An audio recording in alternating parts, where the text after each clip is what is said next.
Hello everyone, welcome back to our channel. We are back again with a new video, Python program to print an inverted star pattern. So let us start with the program.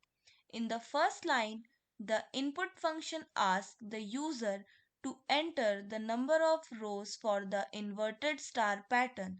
Here, int converts the input from a string to an integer, so it can be used in numerical operation. For example, if the user enters 5, row will be set to 5.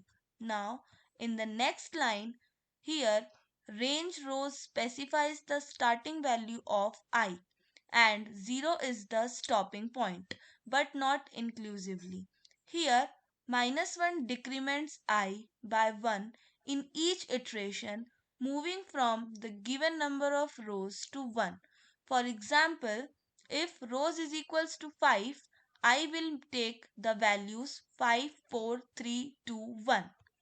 Now, in the next line here, star I creates a string of I stars by repeating the star characters I time.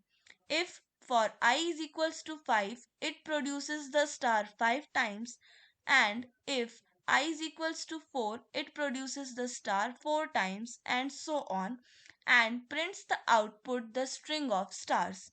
So let us check this program. I am entering the number of rows 6.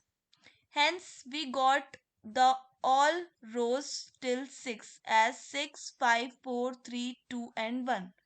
So thanks for watching this video.